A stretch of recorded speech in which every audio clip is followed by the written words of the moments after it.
Today guys, we are going to be building a $1,000 micro ATX gaming PC, and this PC is targeting 1440p high refresh rate gaming. Now of course, like always, links to everything will be in the description below, and let's get right into it. Alright, so starting with the CPU, we have the Ryzen 5 5600, which you can get for around $145. Now, of course, if you guys have been keeping up with the PC hardware industry, you know that everything is really expensive. So going on the AM4 platform with AMD is still the best option for price to performance. The 5600 is a 6-core 12-thread processor, and since we are targeting 1440p, it should be completely fine. But yeah, I still love using the CPU. It's really powerful, and for $145, it's quite a good price.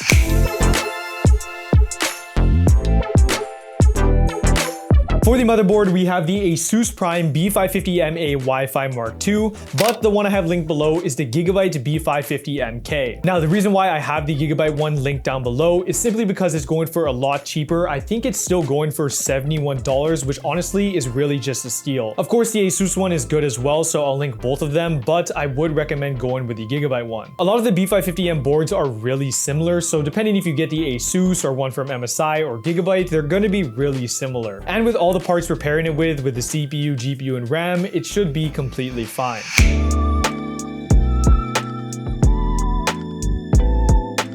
Okay, so everyone's favorite part, we have RAM, and the one I have here is the T-Force Delta RGB 16GB kit at 3600 MHz. Now, what I always recommend in any of my videos right now is you should buy RAM on the used market. So use sites like Facebook Marketplace, OfferUp, or even eBay to try to get a deal for around $60. Buying RAM new, honestly, is just not worth it, especially when you're on DDR4 where kits are going for $100+, which really, it's just not worth it. So getting a kit like this on the used market is a great option, and honestly, RAM are one of the safer options to buy used because a lot of people that are selling RAM is just upgrading. They're not really selling it for any other reason. So I really think that a lot of people should just be buying RAM used, and going for DDR4 is still a great option. You don't need an RGB kit like this. I would recommend trying to go for something that's 16GB and in that 3000 to 3600 MHz speed range.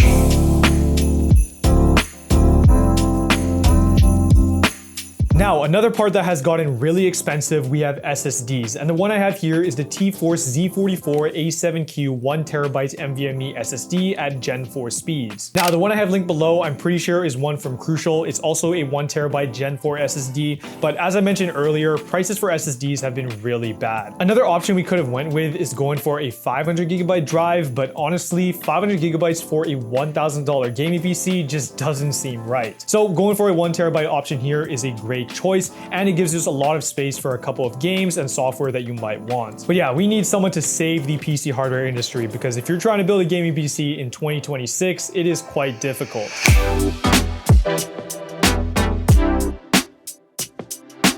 So for the case, we have the NZXT H3 Flow, which you can get for around $60. And on top of that, I've also added 5 Thermalright fans, which you can get in a pack of 5 for $19. And honestly, this is one of my favorite case setups right now. The reason why I like this case so much is because it prioritizes airflow. You can even see in the power supply shroud, it is completely mesh, which is not common at all. But yeah, even if we were running hotter parts, there really wouldn't be an issue. I also think it looks aesthetically nice. It has a tempered glass side panel, so you can see all the parts inside. And overall, it's just a really solid choice.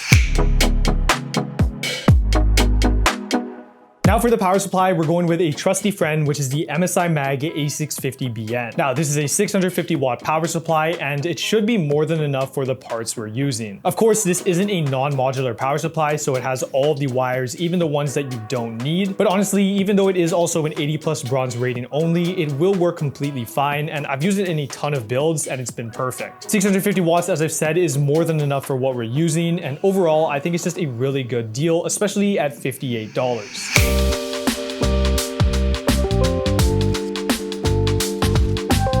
Now for the graphics card, we have the AMD RX 9060 XT 16GB, which you can get for around $485 to $490. Now, this is one of my favorite budget graphics cards. One of the reasons for that is simply because it has 16GB of VRAM. With games starting to use a lot more, it's really nice to see that we have 16 on here, so you really won't have any issues. And overall, even though the price has gone up, I still think it's the best choice for a $1,000 build. And pairing it with the Ryzen 5 5600 and 16GB of RAM, RAM, you should see some really good performance at 1440p. I think there are also some cheaper options, like the one from ASRock might be $20 cheaper, so I'll link all of them down below so you can check them out. But overall, for a build targeting 1440p gaming, this is a really good choice.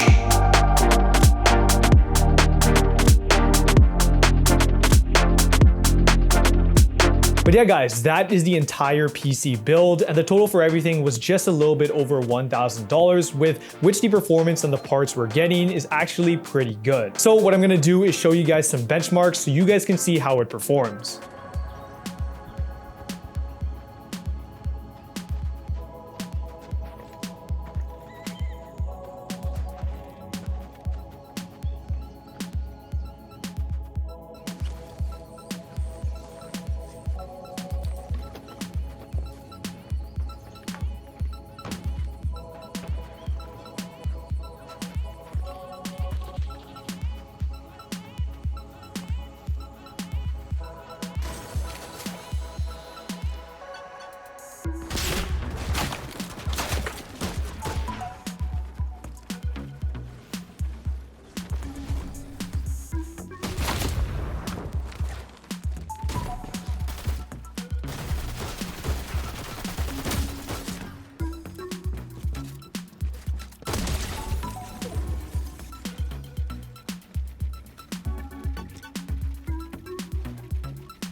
But yeah guys, if you guys enjoyed this video, make sure to leave a like and subscribe, and of course links to everything will be in the description below, and I'll see you guys all in the next one.